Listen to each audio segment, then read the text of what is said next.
Good morning students, कैसे हो आप लोग। Once again same chapter gravitation chapter 8 की अगली वीडियो।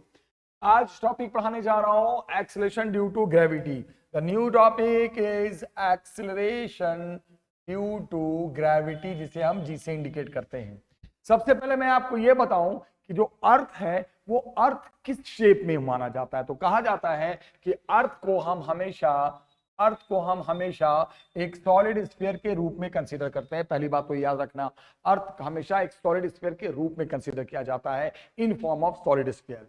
अर्थ का जो मास है, जो m अगर माना जाए तो m की वैल्यू होती है 6 × 10⁻24 kg approx, not exact. This is the mass of अर्थ, जो कि उसके सेंटर पे कंसंट्रेटेड होता है। अगर हम बात करें अर्थ के रेडियस की, तो वो रेडियस होता है 6400 kilometre. 6400 kilometre, this is the radius of earth. Yes, metre में लोगे 3 जीरो और मिला दो इसमें, तो ये आ गया रेडियस किसमें, ये रेडियस आ गया मीटर में। तो ये सब सारी जानकारी अर्थ के बारे में थी जो हमने आपको दिया। मास इतना एज्यूम होता है, रेडियस इतना एज्यूम होता है, और इसका शेप स्फीयर के रूप में होता है। अब टॉपिक पढ़ाने जा रहा हूं फोर्स ऑफ ग्रेविटी। अब ये फोर्स ऑफ ग्रेविटी क्या चीज है। जैसे मान लो ये आपका अर्थ है, ये आपका मास ऑफ अर्थ है, ये आपका रेडियस है। अब कहा यह जाता है कि अगर अर्थ के सरफेस पे आप किसी भी मास m को बिठा दो, कोई भी मास m है, कोई भी बॉडी है, कोई भी ऑब्जेक्ट है, अगर वो अर्थ के सरफेस पे है, तो सोचने वाली बात है बेटा, जब ये अर्थ के सरफेस पे होगा तो ये सोचो और मुझे भी समझाओ, जब ये अर्थ के सरफेस पे होगा तो कितनी दूरी पे होगा अर्थ के मास से, r, क्योंकि अर्थ का मास तो सेंटर पे होता है। कहा यह जाता है कि फोर्स ऑफ ग्रेविटी वो फोर्स है जिस फोर्स से अर्थ जो है हर मास को अपनी तरफ खींचती है, ऑलवेज अट्रैक्ट करती है। तो आप बोलोगे सर ये तो हम जानते हैं, न्यूटन ने तो बताया था कि हर एक मास दूसरे मास को अट्रैक्ट करता है। लेकिन अर्थ जो अट्रैक्ट करती है उस फोर्स को ऐसे भी लिख सकते हैं, F = m × g। इसी को कहते हैं force of gravity. Yes, this is called what, force of gravity. कैसे, फोर्स इक्वल टू क्या है, मास into acceleration. Yes, m × g। ये स्पेशल फोर्स सिर्फ अर्थ के लिए अप्लाई होता है, जो अर्थ किसी बॉडी को खींचती है, और किसी ओनली फॉर अर्थ। जितने भी मासेज होते हैं अर्थ के सरफेस पे रखे होते हैं, हर मास को अर्थ अपने सेंटर की तरफ अट्रैक्ट करती है, खींचती है, उसे कहते हैं force of gravity. And formula is m × g। मास और g का मतलब अगर कंपेयर करोगे मास इंटू एक्सेलरेशन से, तो g का मतलब आप समझ में आ रहा है, यही तो है आपका एक्सेलरेशन ड्यू टू ग्रेविटी। याद रखना, यस, इसी को कहते हैं फोर्स ऑफ ग्रेविटी। तो जितने भी मासेज होते हैं, सारे मासेस को अर्थ अपने सेंटर की तरफ अट्रैक्ट करती है। जिस फोर्स से अट्रैक्ट करती है उसे हम mg कहते हैं, and this is called the force of gravity. तो ये जो फोर्स ऑफ ग्रेविटी है, this is the special force only applied by the earth on any object if it is placed on their surface. इसको कहते हैं force of gravity, mg। और आपने सुना होगा कि हम लोग जब वेट निकालते हैं किसी भी बॉडी का, तो उसे भी mg ही कहते हैं। बिल्कुल सही कहा आपने। तो बॉडी का जो वेट होता है ना किसी भी बॉडी का, वो यही होता है mg। तो याद रखना, जिस फोर्स से अर्थ किसी भी बॉडी को अपने सेंटर की तरफ अट्रैक्ट करती है, वही उस बॉडी का वेट होता है। उसी को हम उस बॉडी का क्या कहते हैं, वेट कहते हैं। याद रखना बेटा, वेट को भी हम mg ही कहते थे। तो अगर मैं बोलूं mg, तो mg का मतलब यही हुआ, जब कोई भी ऑब्जेक्ट को आप अर्थ के सरफेस पे रख दोगे तो अर्थ हर बॉडी को अपने सेंटर की तरफ अट्रैक्ट करेगी, जिधर उसका मास माना जाता है सेंटर पे कंसंट्रेटेड। हर एक मास दूसरे मास को अट्रैक्ट करता है, बट अर्थ जो करेगा उसका एक स्पेशल फॉर्मूला बना है mg, मास इंटू एक्सेलरेशन। तो g को कहते हैं एक्सेलरेशन ड्यू टू ग्रेविटी। और जब मैं बोलूं बॉडी का वेट क्या है, तो यही बॉडी का वेट भी कहलाता है mg। वेट वही होता है। वेट किसे कहते हैं, जब अर्थ जिस बॉडी को खींचती है सेंटर की तरफ, उसी फोर्स को बॉडी का वेट भी कहते हैं। याद रखना इस बात, ये बहुत इंपॉर्टेंट कॉन्सेप्ट है। ओके, तो याद रखना, mg फोर्स ऑफ ग्रेविटी आपको समझा दिया मैंने। अब यहां पर जब आप एक चीज सीख गए हो, तो अब हम नेक्स्ट टॉपिक में आते हैं। ध्यान से देखना, टॉपिक है बहुत इंपॉर्टेंट टॉपिक है बेटा, रिलेशन बिटवीन स्मॉल जी जानते हो ना, acceleration due to gravity, and capital G, capital G क्या होता है आप जानते हो, यूनिवर्सल ग्रेविटेशनल कांस्टेंट, जो फोर्स में आया था लास्ट वीडियो में, कैपिटल जी। अब इनके बीच हम रिलेशन में आ गए, इनके बीच रिलेशन बताने जा रहे हैं, स्मॉल जी और कैपिटल जी में रिलेशन क्या होता है, आराम से सुनो। इस रिलेशन को अगर समझना है आपको तो सबसे पहले आप अर्थ, ये अर्थ का मास, यहां पे एक दूसरा मास, ओके, क्या क्या चीज लिया मैंने, अर्थ का मास, यहां पे कोई अनदर मास, ओवर राइटिंग नहीं चाहता हूं मैं, तो मुझे इसको हटाना पड़ेगा, राइट।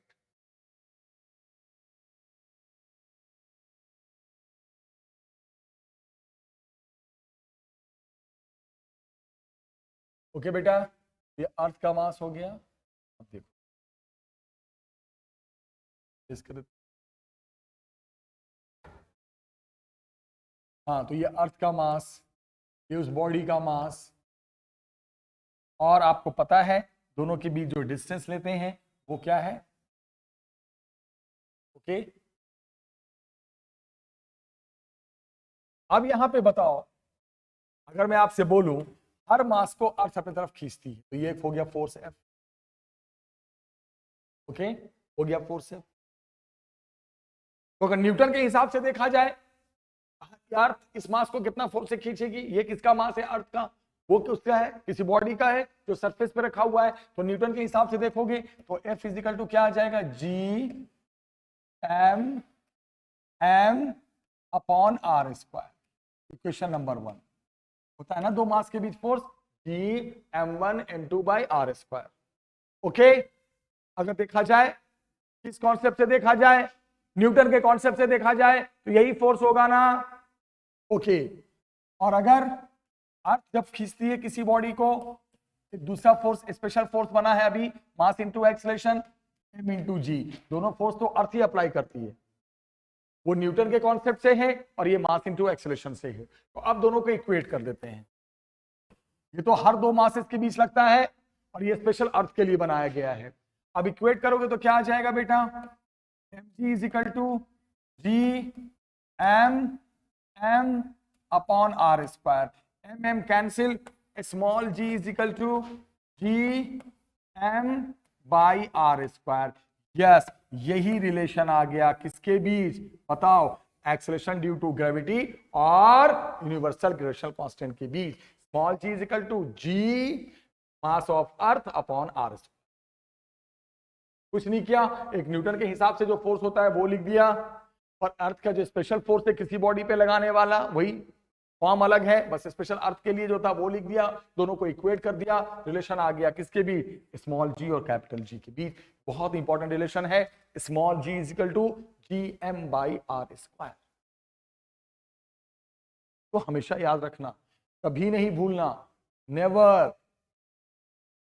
अब मैंने कहा कि भाई एक नई चीज मेरे को चाहिए, लेकिन इसी फॉर्मूले को एक नए रूप में बताने जा रहा हूं, ध्यान से देखना, बहुत इंपॉर्टेंट है, बहुत अच्छे से पढ़ना। क्या है कि अगर मान लो अर्थ की डेंसिटी मानी जाए रो, एक नया फॉर्म लिया मैंने, rho. What is rho, rho is density of earth. What is rho, rho is density of earth. हर चीज की डेंसिटी होती है, तो मान लो रो ले लिया आपने, what is rho, density of earth. अब डेंसिटी होता क्या है आप अच्छे से जानते हो, किसी चीज की डेंसिटी कैसे निकालते हैं, मास अपॉन वॉल्यूम।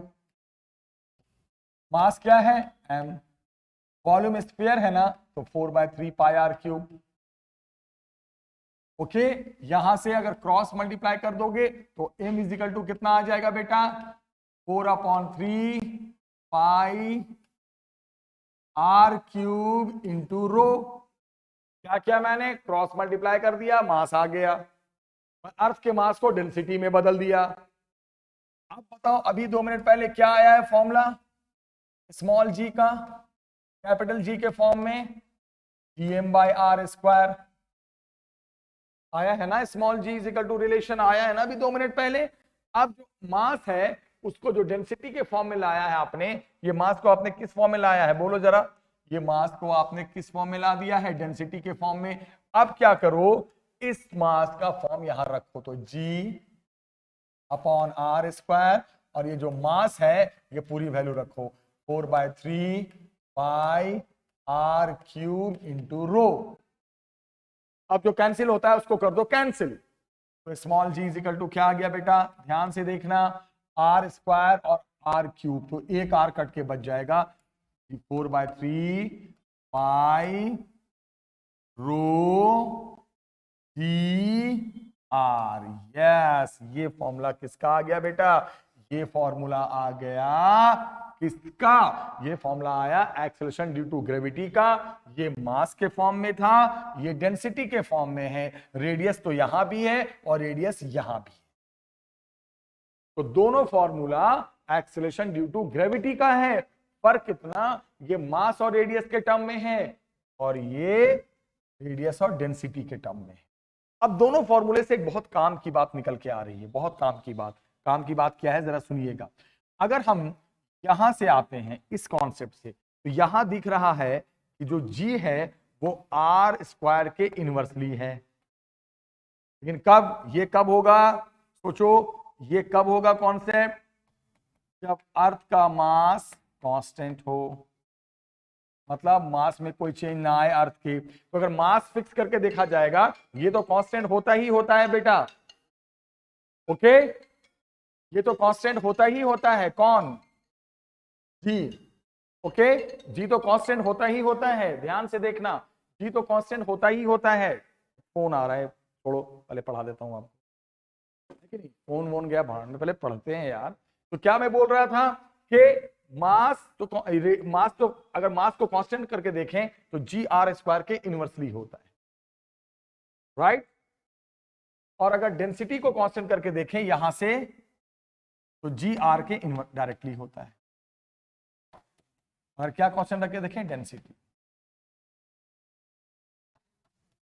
तो क्या कॉन्सेप्ट है, अब समझ में आ गया। कॉन्सेप्ट ये है कि जो एक्सेलरेशन ड्यू टू ग्रेविटी है वो आर के इनवर्सली भी है और acceleration due to gravity R के डायरेक्टली भी है। रेडियस के साथ इनवर्सली रिलेशन भी बनाता है और रेडियस के साथ डायरेक्टली रिलेशन भी बनाता है, दोनों रिलेशन है। फर्क है कि अगर डेंसिटी कांस्टेंट है तब तो डायरेक्टली बनेगा, डेंसिटी अगर अर्थ की फिक्स है तब जी का रिलेशन रेडियस के साथ डायरेक्टली होगा। जितना रेडियस बढ़ाते जाओगे, बड़ा साइज मान लो अर्थ का हो गया, तो ग्रेविटी भी इफेक्ट बढ़ जाएगा, एक्सेलरेशन ड्यू टू ग्रेविटी बढ़ जाएगी बेटा। लेकिन अगर मास को फिक्स करके देखोगे, मास कांस्टेंट मानोगे कि अर्थ का मास एकदम कांस्टेंट है, तो इनवर्सली होगा। तो ये सब कॉम्पिटिटिव लेवल में भी काम आते हैं, एक्सेलरेशन ड्यू टू ग्रेविटी के दोनों form, density form and mass form, ठीक है, ये बहुत इंपॉर्टेंट है। अब जैसे मान लो मैं एक छोटा सा सवाल देता हूं, जैसे ये फॉर्मूला है ना, अब जैसे मैंने एक क्वेश्चन दे दिया, एक छोटा सा एग्जांपल दे दिया, ये तो डेरिवेशन की जरूरत है नहीं अब आपको। अब मैं दोनों पे एक छोटे छोटे से क्वेश्चन करा देता हूँ, बोलोगे सर हाँ और अच्छे से समझ, ठीक। क्वेश्चन कराते हैं, सबसे पहले दोनों सवाल पे कराएंगे, दोनों पे, ओके, दोनों पे हम कराएंगे, इसलिए मैं फॉर्मूला नहीं हटा रहा हूं, ध्यान रखना, मैं सिर्फ डेरिवेशन हटा देता हूं। फॉर्मूला तो यही बोर्ड पे रखूंगा क्योंकि मुझे दोनों तरफ दो क्वेश्चंस कराने हैं, ओके। स्टार्ट बेटा। जैसे क्वेश्चन है पहला कि एक प्लैनेट है, आई डोंट नो वो प्लैनेट क्या है, तो क्या बोला है, इफ आरपी, आरपी का मतलब रेडियस ऑफ प्लैनेट, आरपी का मतलब रेडियस ऑफ प्लैनेट, मेरी बात समझो, आरपी का मतलब radius of planet is twice of radius of अर्थ। एक कोई अननोन प्लैनेट है, आई डोंट नो, मुझे नहीं पता वो कौन सा प्लैनेट है, उस प्लैनेट का रेडियस अर्थ के रेडियस का डबल है, and mass of that planet is also double of mass of अर्थ। उस प्लैनेट का जो मास है वो भी अर्थ के मास का डबल है और रेडियस भी उस प्लैनेट का अर्थ के रेडियस का डबल है। आई डोंट नो वो प्लैनेट कौन है, मुझे नहीं पता, मैं क्या करूं, लेकिन दिया हुआ है रिलेशन। तो पूछा है कि बताएं acceleration due to gravity planet पे अर्थ के साथ क्या रिलेशन बनाएगी, क्या होगा, अर्थ के साथ उसका क्या रिलेशन होगा, उस एक्सेलरेशन ड्यू टू ग्रेविटी का हमें ये बताना है। तो बोलोगे सर ये बहुत आसान सवाल है, आपने मुझे पढ़ा दिया है स्मॉल जी का फॉर्मूला मास और रेडियस के फॉर्म में, प्लैनेट के मास और प्लैनेट के रेडियस के फॉर्म में ये वाला। तो अगर आप सर अर्थ पे लिखना चाहो, अगर सर इस फॉर्मूले को आप लिखना चाहो, जी और अर्थ, कैपिटल जी तो ये अर्थ और प्लैनेट सब जगह सेम होता है, तो यूनिवर्सल कांस्टेंट होता है, तो क्या हो जाएगा mass of earth upon radius of earth का स्क्वायर। सर ये फॉर्मूला अगर एक्सेशन ड्यू टू ग्रेविटी का फॉर्मूला प्लैनेट के लिए लिखना चाहते हो तो G mass of planet upon radius of planet का स्क्वायर हो गया। दोनों के लिए इस फॉर्मूला लगा दिया, अर्थ के लिए भी और प्लैनेट के लिए भी। एक बात ध्यान रखना, ये जो कैपिटल जी है ये यूनिवर्सल ग्रेविटेशनल कांस्टेंट होता है जो कभी चेंज नहीं होता, ठीक है, कैपिटल जी फिक्स है। अब इस फॉर्मूले की जरूरत नहीं है, अब इस फॉर्मूले को हम हटा देते हैं क्योंकि अब आ जाओ क्वेश्चन में। अब क्या करो, दोनों को डिवाइड कर दो, तो जी ऑन जो प्लैनेट आया है वो डिवाइडेड बाय जी ऑन जो अर्थ पे आया है वो, दोनों को डिवाइड करोगे तो कैपिटल जी कैंसिल हो जाएगा, mass of planet upon mass of अर्थ, है ना, मास ऑफ प्लैनेट, और इनटू रेडियस ऑफ अर्थ का square upon radius of planet का स्क्वायर। क्या किया मैंने, इन दोनों क्वेश्चन को डिवाइड कर दिया, कैपिटल जी कैंसिल हो गया। अब रिलेशन यूज कर लो, मास ऑफ प्लैनेट अर्थ का डबल है, ये क्या हो गया twice of mass of earth into radius of earth का स्क्वायर, और रेडियस ऑफ जो प्लैनेट है वो भी अर्थ का डबल है,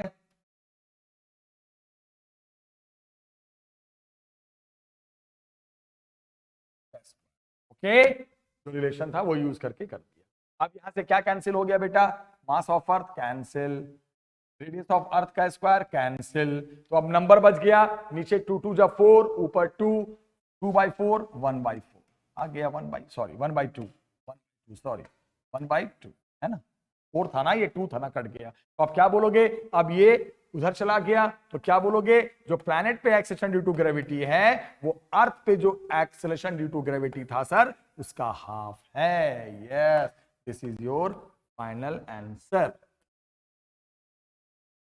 क्या पूछा था, रेडियस ऑफ प्लैनेट अर्थ के रेडियस का डबल है, मास ऑफ प्लैनेट भी डबल है, तो बताओ एक्सेलेरेशन ड्यू टू ग्रेविटी उस प्लैनेट पे अर्थ के साथ क्या रिलेशन बनाएगी। तो उस प्लैनेट पे जो एक्सेलेरेशन ड्यू टू ग्रेविटी होगा वो अर्थ पे जो एक्सेलेरेशन ड्यू टू ग्रेविटी है उसका हाफ होगा। क्या किया मैंने, small G is equal to GM/r², earth के लिए अर्थ का, प्लैनेट के लिए प्लैनेट का, दो फॉर्मूला बना दिया, दोनों फॉर्मूले को लिखकर डिवाइड कर दिया। यहां डिवाइड करोगे तो क्या हो जाएगा, पहले प्लैनेट का लिखा है, नीचे अर्थ का रखा है, तो ये ऊपर चला जाएगा, यहां आ जाएगा। प्लैनेट का मास डबल है, यूज कर लो, तो ये भी डबल है, यूज कर लो, कट के ये आंसर आ जाएगा। तो ये इस सवाल इस फॉर्मूले पे मैंने कर दिया। तो इससे क्या होता है, क्वेश्चन क्लियर हो, क्वेश्चन करने से ना बेटा कॉन्सेप्ट क्लियर हो जाता है, ठीक है, इस पे करा दिया मैंने, तो ये क्वेश्चन इस पे था। अब एक एग्जांपल इस फॉर्मूले पे करा दें ताकि और अच्छे से दोनों फॉर्मूला क्लियर हो जाए, ओके। अब यहां पे क्या है question, if radius of planet is double, double ही मानते हैं, चलो डबल ही मानते हैं, is double of radius of earth and density of planet, देखो वहां रेडियस में रिलेशन था और मास में था, अब यहां रिलेशन डेंसिटी में है। आते हैं नीट में सवाल ऐसे, जेई मेंस में आते हैं, फॉर्मूला सब लर्न करना, याद रखना। Density of planet is half of density of अर्थ, यहां डेंसिटी जो प्लैनेट का है वो अर्थ की डेंसिटी का हाफ है, रो डेंसिटी हाफ है, प्लैनेट की डेंसिटी अर्थ की डेंसिटी की आधी है, ओके, हाफ है। Once again I am telling half half half. तो बताओ जी में क्या रिलेशन होगा, तो अब हम इस फॉर्मूले का यूज करेंगे, तो जी ऑन अर्थ, अब जो कि डेंसिटी की बात आ गई तो ये फॉर्मूला उठाएंगे, क्या होगा 4/3 पाई रो ऑफ अर्थ, जी तो फिक्स होता है, रेडियस ऑफ अर्थ।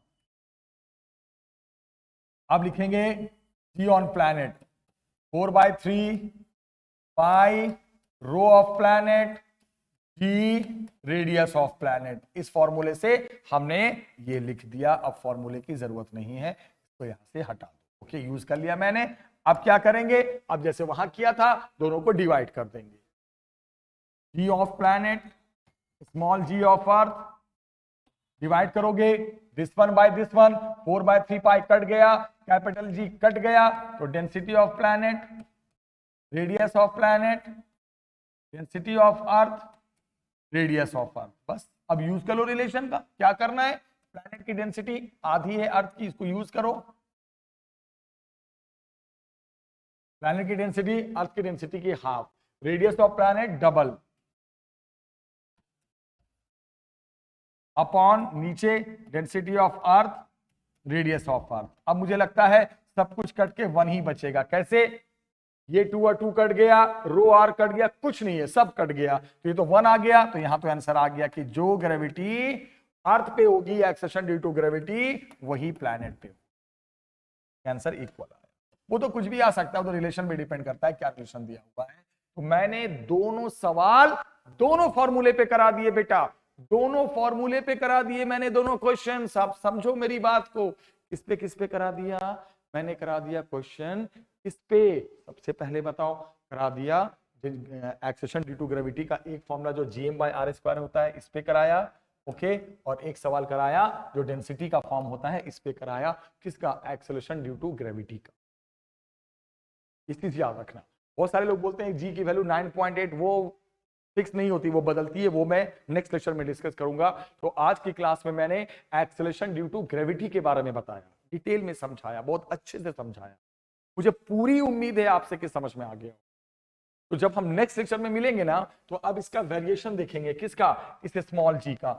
ये फिक्स नहीं होता, अर्थ के सरफेस से ऊपर जाओगे कम होने लगता है, नीचे आओगे कम होने लगता है, अर्थ की पोजीशन पे कम होने लगता है। तो अब जो अगला लेक्चर बनेगा वो लगेगा इसके वेरिएशन पे, क्या ये हर जगह फिक्स होता है, अर्थ पे भी हर जगह फिक्स नहीं होता। तो उसकी बात करेंगे बेटा।